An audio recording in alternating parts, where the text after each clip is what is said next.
connaissez pas cette jeune femme. Pourtant, que vous le vouliez ou non, vous vous êtes déjà fait une opinion sur elle. Au bout d'un dixième de seconde, vous saviez déjà si vous la trouviez fiable, compétente, sympathique. Car le cerveau est un instrument magique, capable d'accomplir à l'insu de votre conscience 90% de tout ce que vous faites, que vous soyez éveillé ou non.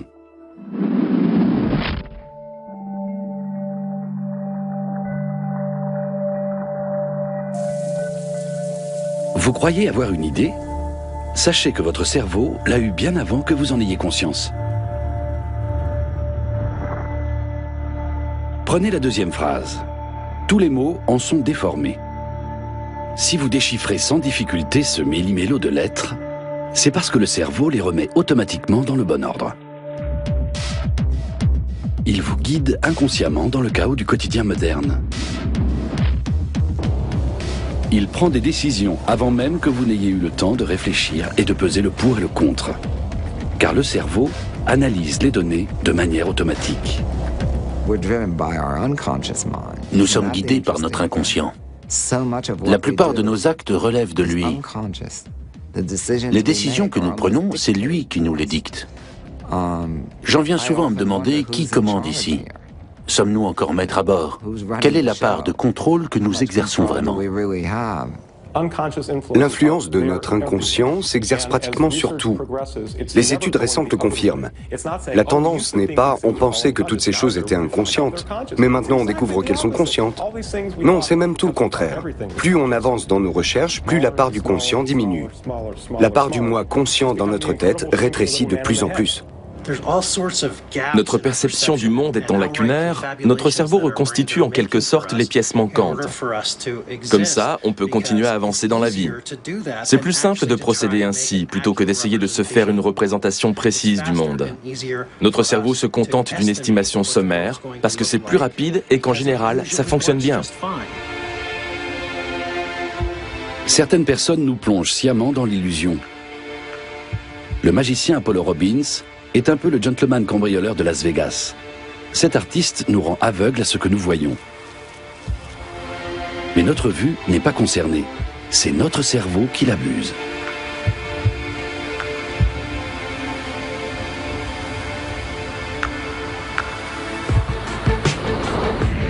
Les bons soirs, Apollo Robbins vole même la vedette à sa ville d'adoption, Las Vegas, la ville de toutes les illusions.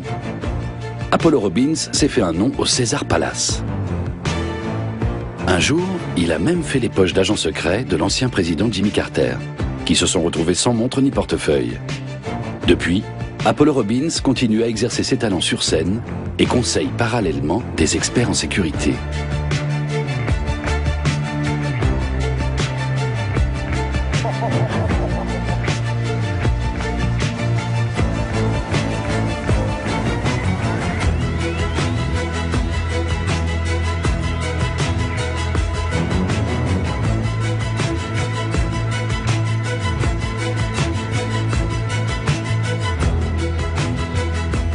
Quel est le truc d'Apollo Robbins? Il joue comme un as avec les automatismes de notre cerveau. La magie, ça se passe dans la tête. C'est l'art de manipuler l'attention et d'en tirer profit. Si vous regardez ma main, par exemple, vous voyez qu'elle est vide. Je ne fais rien non plus avec mon autre main. Et puis soudain, il y a une pièce. Bref, votre jugement sur ma main était faussé. Ce qui caractérise l'être humain, ce sont tous ces signaux électrochimiques qui circulent dans notre tête. Notre boîte crânienne n'a pas d'ouverture, ce qui fait que pour accéder à l'information, on est obligé de passer par les organes des sens, la mémoire ou la connaissance. Et à partir de ça, on se fait une représentation, une simulation de la réalité qui nous entoure. Ce n'est pas que le monde extérieur n'existe pas, il est bel et bien là.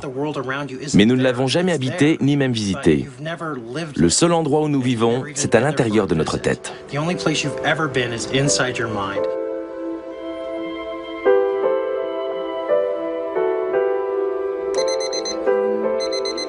Dès que nous ouvrons les yeux au réveil, des signaux électrochimiques restituent de manière inconsciente le monde qui nous entoure. Notre pouvoir de décision conscient se limite le plus souvent à des sujets auxquels nous avons choisi de nous consacrer. En revanche, c'est le cerveau qui fait automatiquement et inconsciemment le tri dans la foule des perceptions. Si jamais ce jeune homme croise la femme de sa vie aujourd'hui, il ne la remarquera que si son inconscient la lui signale.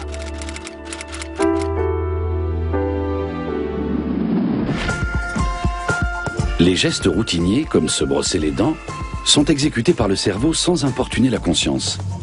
Il la sollicite uniquement pour les choses inédites et importantes.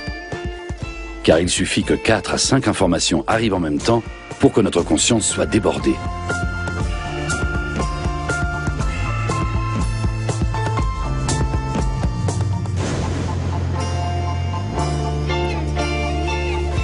Pour les plus sceptiques, l'Américain Clifford Pickover a mis au point un test implacable.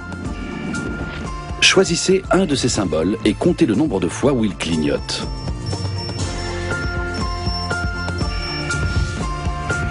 Choisissez maintenant une carte.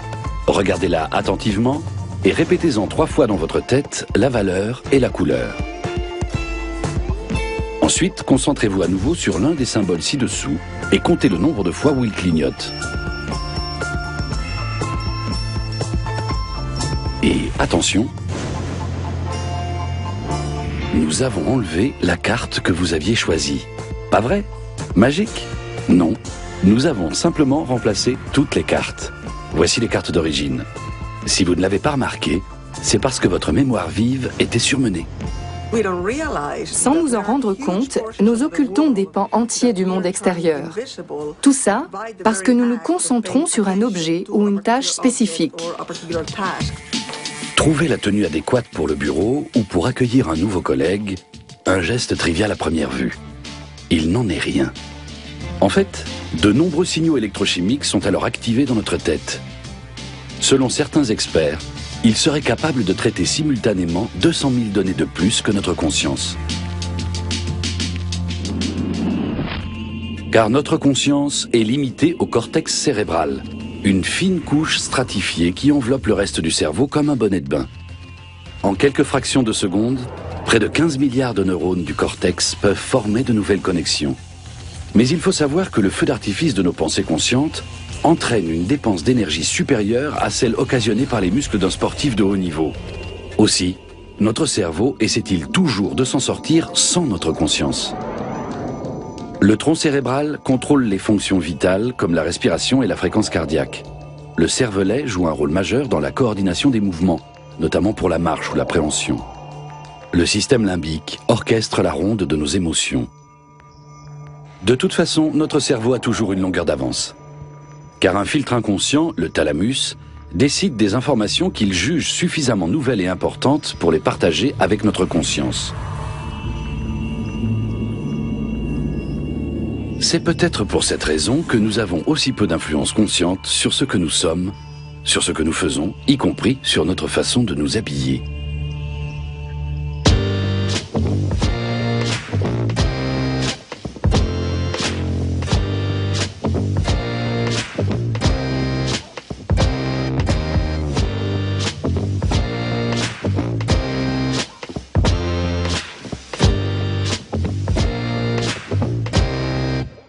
Avec l'aide d'Apollo Robbins et d'autres magiciens, des scientifiques cherchent à comprendre comment notre cerveau appréhende le monde. À Phoenix, aux États-Unis, ils enregistrent les plus infimes mouvements des yeux grâce à un oculomètre. Question: pourquoi les tours de magie fonctionnent-ils mieux quand la main du magicien décrit des lignes courbes plutôt que des lignes rectilignes? Réponse: quand sa main décrit un mouvement courbe, l'œil du spectateur suit ce mouvement du début à la fin. Mais s'il repère un mouvement rectiligne, il va directement à la fin. Et il a donc plus de temps pour déceler le fameux truc. Susana Martinez-Condé et Stephen Mechnick ont décortiqué des dizaines de tours de magie. Dans nos têtes, les illusions sont la règle, et non l'exception, explique ce couple de chercheurs.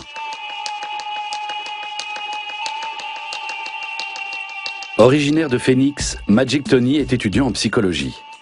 Il réalise souvent des tours de magie en laboratoire. Chez les spectateurs retenus pour l'étude, le nombre de mouvements oculaires par seconde oscille entre 500 et 1000.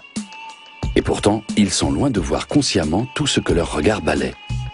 car Tony détourne leur attention sur des choses sans importance, souvent en faisant mine de s'y intéresser lui-même. Car involontairement, nous regardons toujours dans la même direction que l'autre.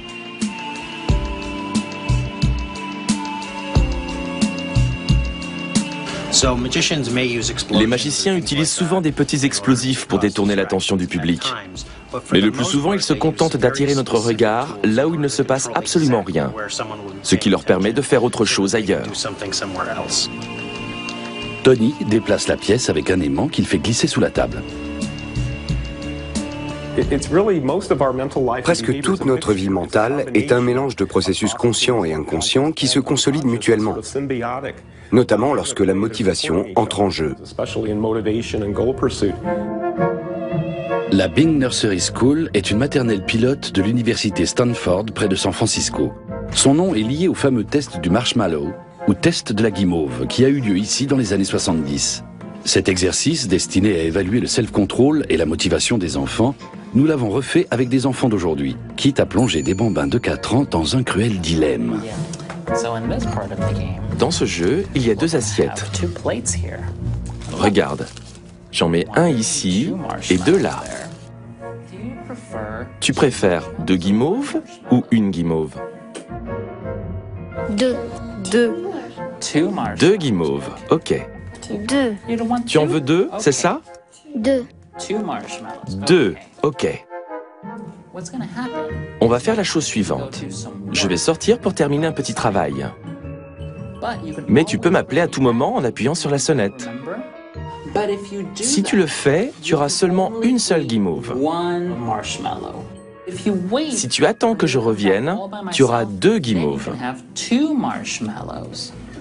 D'accord? À tout à l'heure.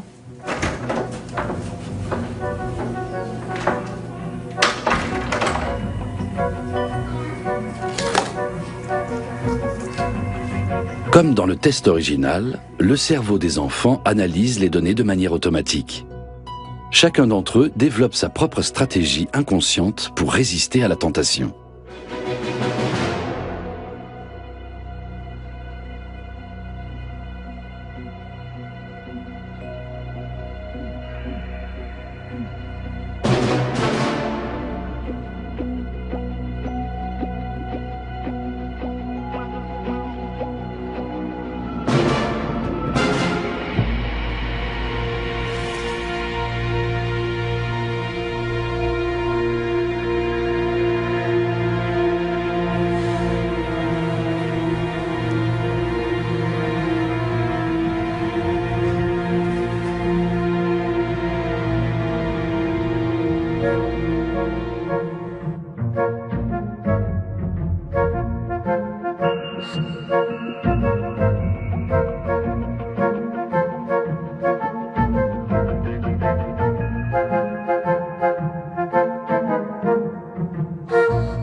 J'ai décidé que j'en veux qu'un.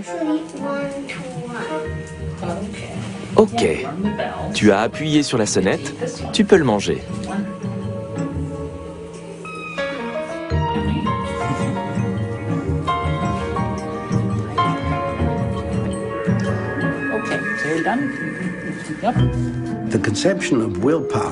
Nous avons une conception erronée de la volonté, qui est une attitude stoïque où l'on serre les dents pour aller jusqu'au bout de son projet. En fait, c'est la meilleure façon de le faire échouer, parce que c'est au-delà de nos forces. La solution, c'est d'appréhender l'environnement et de le transformer. La seule chose à faire, c'est de changer sa perception et de focaliser son attention sur autre chose.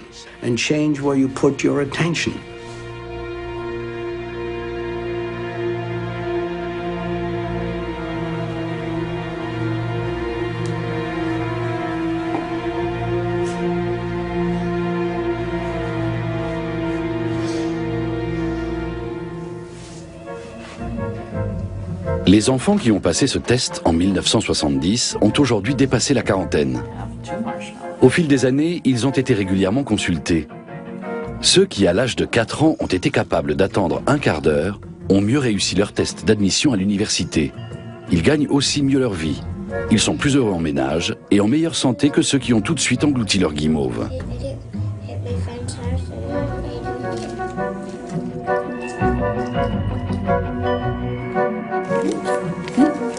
Deux assiettes. Très bien. Nous avons tous terminé. Merci d'avoir joué.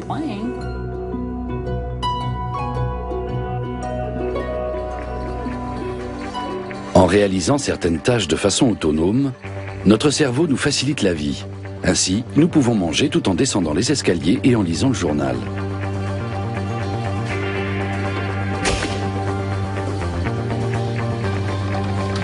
Thé ou café?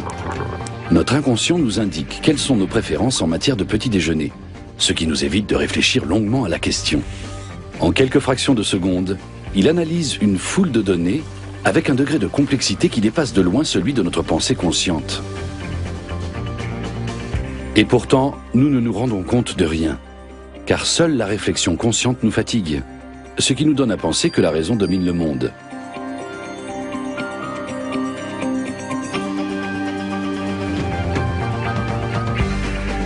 Avaler des fraises au yaourt en position debout, un jeu d'enfant pour le cerveau et son activité inconsciente. Il prend aussi en charge les mouvements des pieds et des mains quand nous sommes au volant. Si nous devions en permanence être attentifs à tout, comme lors de notre première leçon de conduite, la plupart d'entre nous prendraient le train.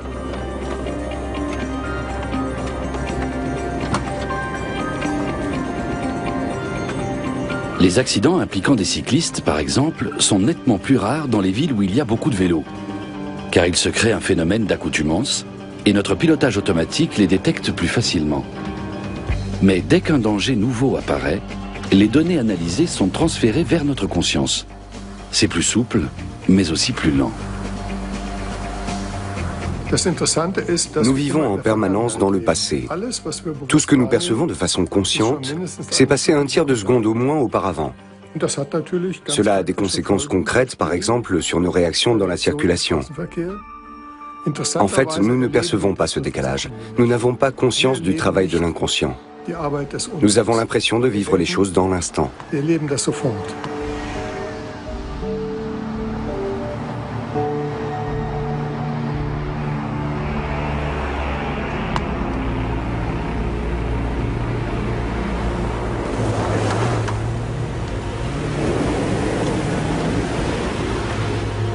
Ce que nous voyons pénètre par nos pupilles sous la forme d'un faisceau lumineux. Au fond de nos globes oculaires siège la rétine dont les cellules codent l'image sous la forme d'impulsions électriques transmises au nerf optique. 50 millisecondes plus tard, ces impulsions atteignent les cellules nerveuses du thalamus, autrement dit, le gardien de la conscience. S'il y a un danger, le thalamus n'envoie pas seulement l'image au cortex visuel primaire, localisé à l'arrière du cerveau, mais aussi en parallèle à l'amygdale cérébrale, le pivot de la peur. Celle-ci déclenche aussitôt une série de gestes réflexes.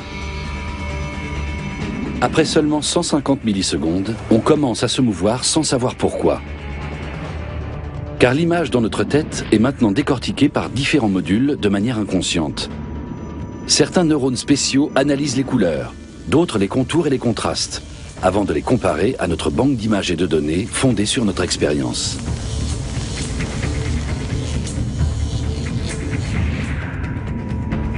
Du cortex visuel primaire à l'arrière du cerveau, jusqu'au cortex frontal. Là, tous les éléments visuels se réunissent à nouveau et sont renvoyés au cortex visuel primaire sous la forme que nous voyons de façon consciente, un enfant courant après un ballon sur la chaussée. Une image préévaluée avec une anticipation de 300 millisecondes sur le danger.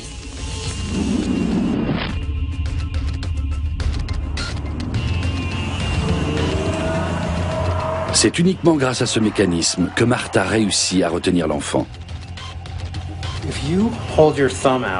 Si vous dressez le pouce devant vous, avec le bras bien tendu, et que vous regardez votre ongle, celui-ci représente environ 1 degré de votre champ de vision.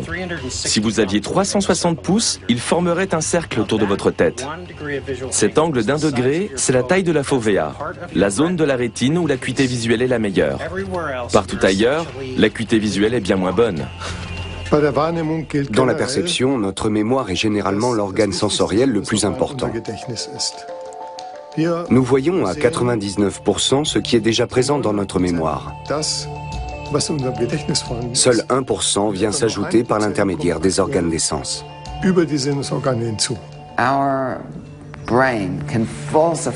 Notre cerveau peut falsifier l'information qui vient se projeter sur la rétine. Autrement dit, nous pouvons annuler la réalité qui nous entoure pour lui donner la forme qui convienne à ce que nous croyons. C'est très puissant.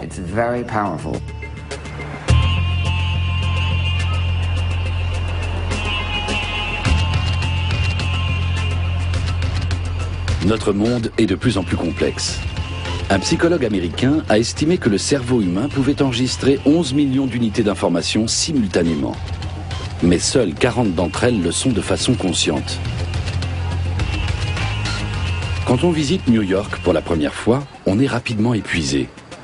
Mais à force de déambuler dans des lieux comme Times Square, nous nous repérons plus facilement. S'il en est ainsi, c'est parce que nous gérons de moins en moins d'impressions de façon consciente. Notre cerveau occulte tout ce qu'il considère comme sans importance ou déjà connu.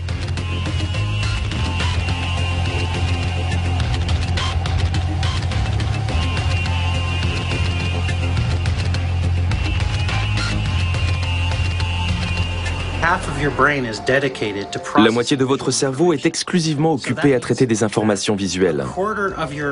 Si l'on ne voyait pas uniquement notre pouce avec précision, mais l'ensemble de notre champ de vision en haute résolution, il faudrait que notre cerveau soit au moins 500 fois plus gros pour traiter toutes ces informations. Mais même là, notre attention continuerait à en sélectionner de petites portions. Le test suivant a été conçu par le psychologue Daniel Simon. Attention, vous allez devoir compter les passes de l'équipe en blanc. C'est parti.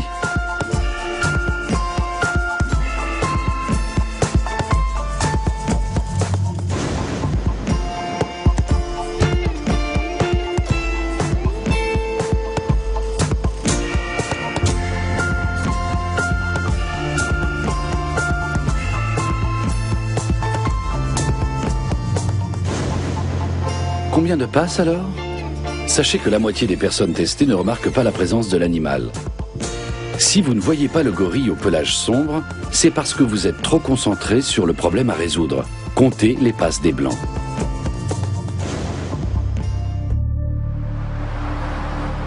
Car notre cerveau décide sans la conscience si telle ou telle information doit être relevée ou non. Il est aussi à l'œuvre quand nous croisons celui ou celle qui pourrait devenir notre grand amour.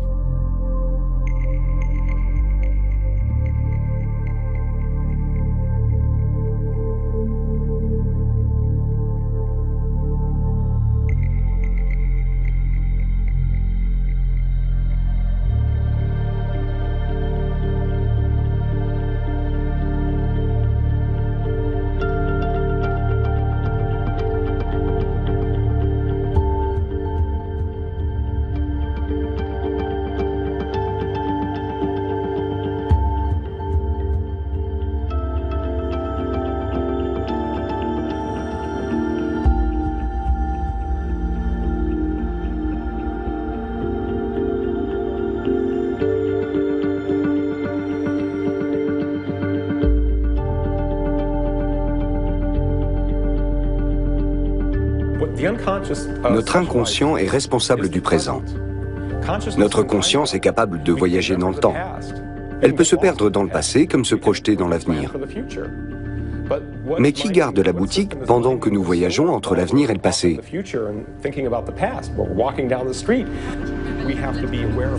Il faut bien rester attentif et s'adapter à notre environnement. C'est le travail de l'inconscient, un système ancré dans le présent.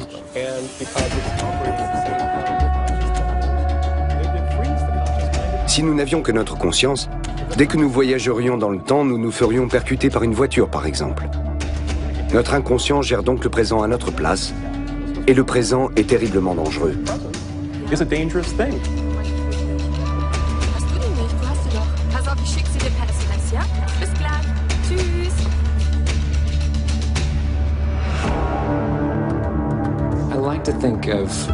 J'aime bien me représenter le cerveau humain comme une tour de contrôle.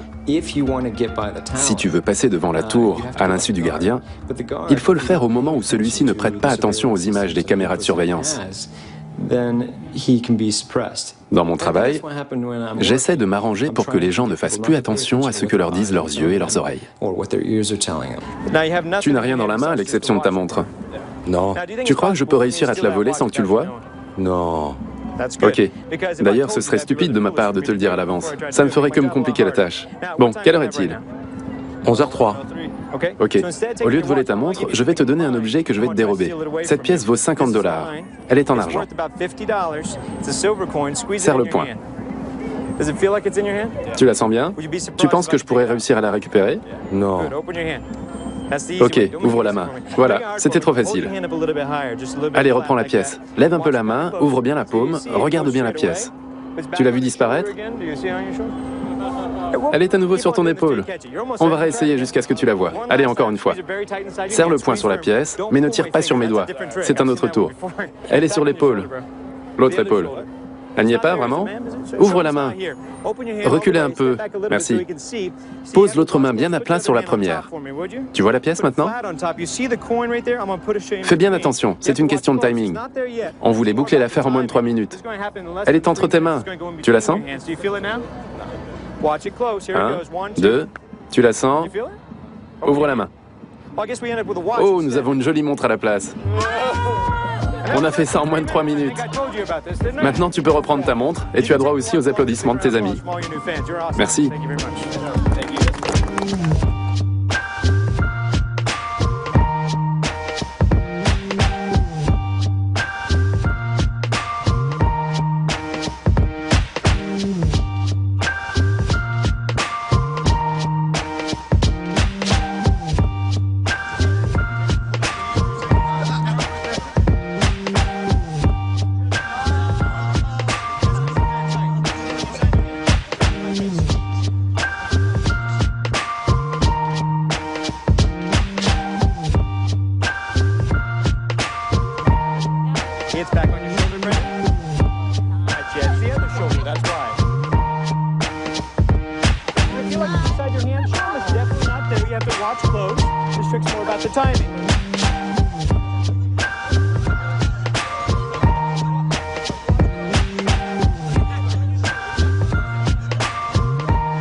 Tout le monde voit bien?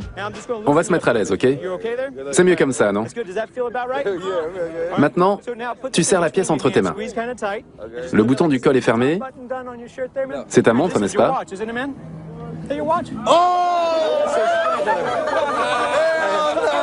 Ça ressemble à ta montre, non? Quelle histoire! C'est bien ta montre. Comment t'appelles-tu? Dan. Dan, merci pour ce beau cadeau. Tu as été merveilleux. En fait, on t'a encore volé autre chose. Ta cravate. C'est bien la tienne, n'est-ce pas? Voilà, je te la rends. On a organisé une collecte pour te remercier de ta contribution. Ça ne serait pas ton argent?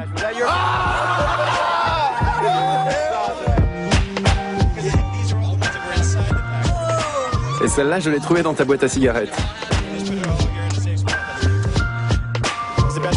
C'est la plus belle montre de la Terre. Elle pèse son poids.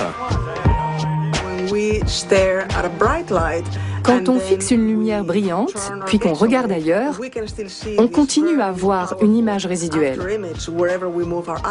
Avec le sens du toucher, c'est un peu la même chose. Apollo presse la montre contre la peau de son propriétaire juste avant de la voler. Comme ça, ce dernier a encore l'impression sensorielle de la porter, alors qu'il ne l'a déjà plus.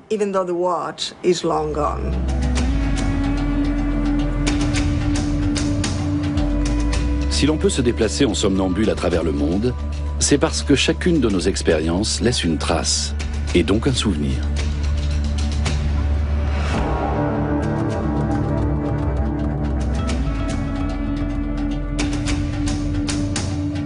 Nous allons puiser dans ces archives le jour où nous rencontrons quelqu'un pour la première fois.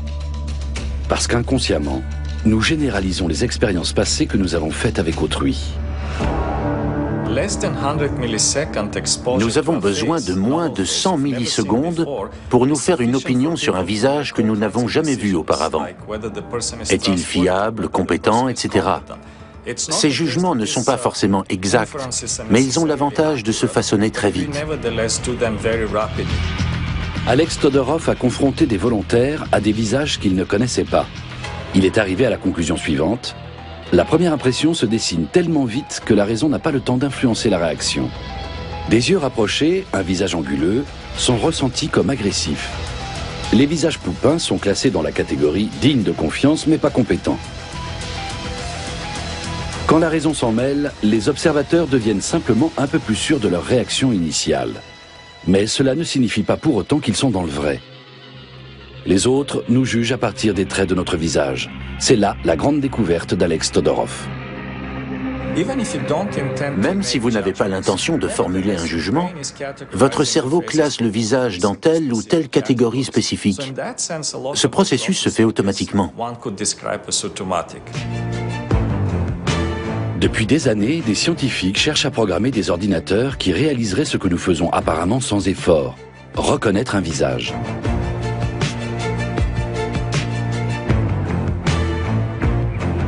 Ce module spécial dans le lobe temporal droit scanne les visages. Il les fait passer au crible de nos banques de données internes en quelques fractions de secondes. Ainsi, nous sommes capables de reconnaître un ami que nous n'avons pas vu depuis 10 ans, voire même une personne que nous n'avons croisée qu'une seule fois. Une condition cependant. Le visage en question doit être associé à une émotion. Plus l'émotion est forte, plus la reconnaissance se fera facilement.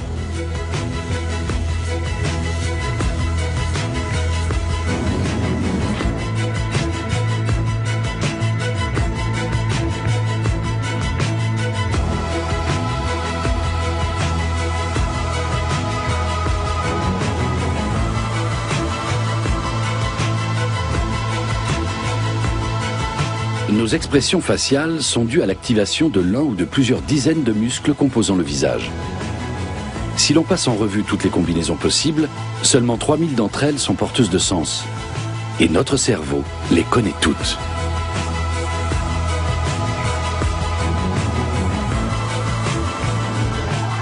Car aux côtés du centre de reconnaissance des visages, travaille celui des mimiques, qui est chargé de capter les micro-mouvements chez l'autre puis de les interpréter. Les informations sont ensuite transmises à la zone de notre cerveau responsable de l'empathie. Nous voyons un visage et nous croyons ressentir ce que l'autre ressent. Parce que des signaux électrochimiques circulant inconsciemment nous y poussent. C'est quelque chose que nous ne pouvons ni verbaliser, ni contrôler. Un rire franc, par exemple, est déclenché par d'autres groupes de muscles qu'un rire forcé. Pourtant, nous avons le plus grand mal à faire la différence entre les deux.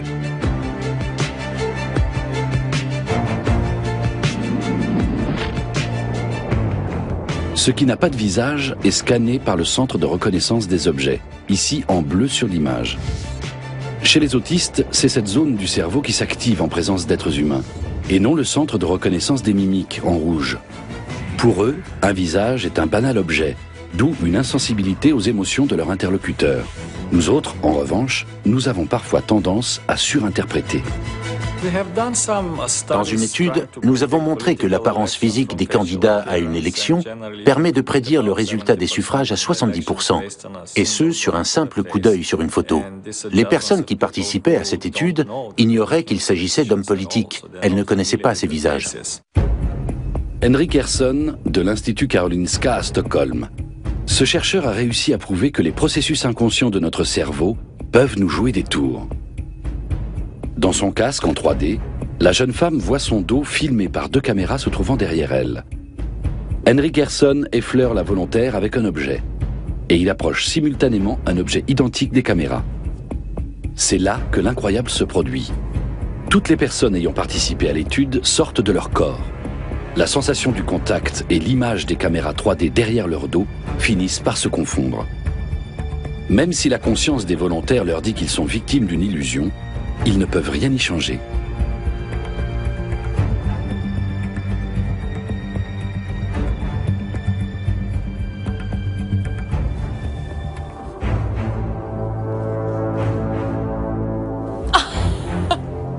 C'est juste une illusion. Nous croyons à tort que nous pouvons faire confiance à notre corps. En réalité, la perception que nous avons de notre corps est une construction mentale, comme pour tout ce que nous voyons. On gravit un cran supplémentaire quand la collègue d'Henry Kerson, Valeria Petkova, fixe les caméras sur la tête d'un mannequin. On essaie maintenant de suggérer à la jeune femme que le corps masculin du mannequin qu'elle voit dans son casque en 3D est son propre corps.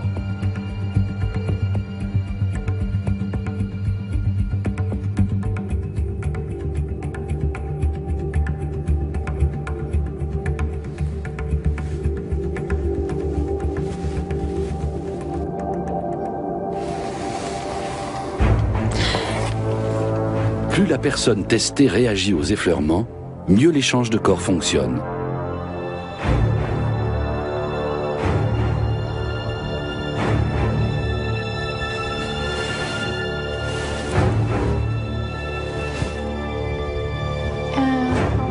Comment vous sentez-vous? C'était vraiment désagréable? Oui, parce que j'ai vraiment eu l'impression que c'était mon propre corps et que vous vouliez l'entailler. On va faire une pause. Ces illusions, impossible de s'en débarrasser. Ce corps ressemble à peu près au mien, il est à peu près à la même place que le mien. Comme les effleurements vus et ressentis se produisent en même temps, votre cerveau en conclut « oui, c'est mon corps ». Il y a une hiérarchie dans les perceptions sensorielles. Les sens les plus importants sont le toucher et le sens de l'équilibre. Tous les autres sens finissent par s'y soumettre. De même, la vue prend le pas sur l'ouïe. Vous n'y croyez pas? Laissez agir sur vous l'effet McGurk. Vous allez entendre à présent deux syllabes différentes, ba et fa. Vous réussissez à faire la différence entre ces deux syllabes, car vous associez le son que vous entendez au mouvement des lèvres. Pa, pa, pa, pa, pa, pa, pa, pa, pa, pa, pa, pa, pa, pa, pa. Mais si dans un instant vous faites le va-et-vient entre la gauche et la droite de l'écran, vous allez entendre bas à gauche et autre chose à droite. Il s'agit pourtant du même son dans les deux cas, bas. Pa, pa, pa, pa, pa, pa, pa, pa, pa, pa, pa, pa, pa, pa. Votre cerveau n'informe même pas votre conscience du conflit. Il le règle automatiquement.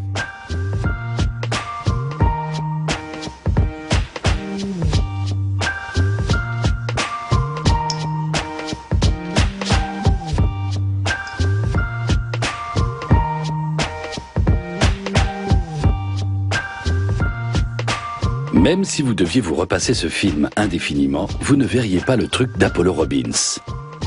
Et plus vous vous acharnerez, moins vous le verrez. Plus votre intérêt grandit, plus il devient facile de vous berner.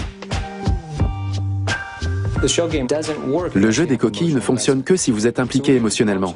Si vous êtes simple spectateur et que vous dites « le petit pois est sous le numéro 2 », vous avez des chances de tomber juste. Mais si votre argent est sur la table, il y a un intérêt personnel. Et ça, je peux l'exploiter.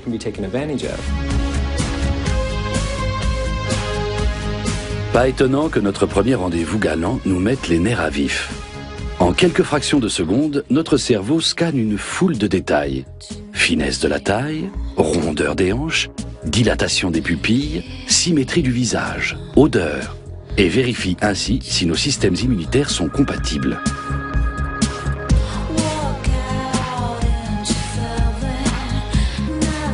Les scientifiques savent aujourd'hui que nous tombons le plus souvent amoureux de personnes qui nous ressemblent. Nous aurions même tendance à choisir des partenaires dont la largeur de nez et le QI sont comparables aux nôtres.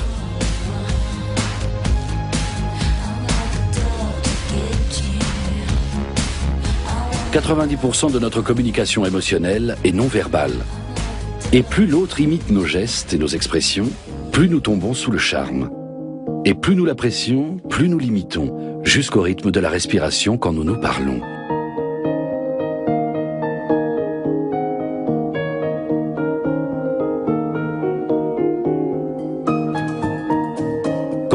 amoureux, notre cerveau libère une grande quantité d'hormones. Ces hormones troublent notre perception et créent une dépendance. Ainsi, nous n'aspirons plus qu'à une chose, être avec l'autre.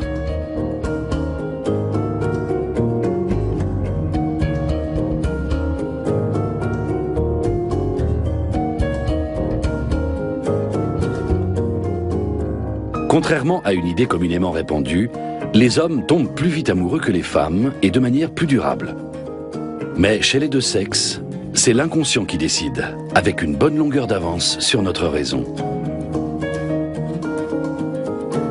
Dans le prochain épisode, vous saurez si la relation entre Martha et Jake va prendre un tour sérieux, ou si finalement elle volera en éclats.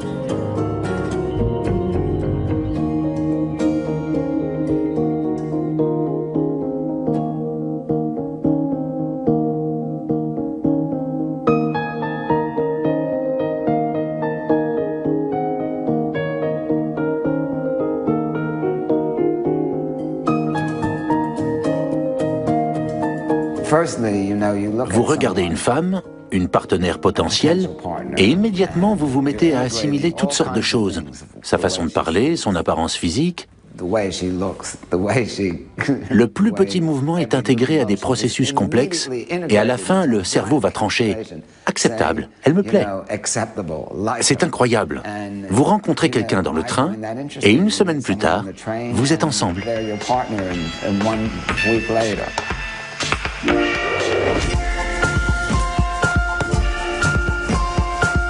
La semaine prochaine, deuxième partie de cette fascinante exploration des automatismes du cerveau. Et dans un instant, nous serons touchés par le rêve fou de Monsieur Pilipenko, construire un sous-marin vert.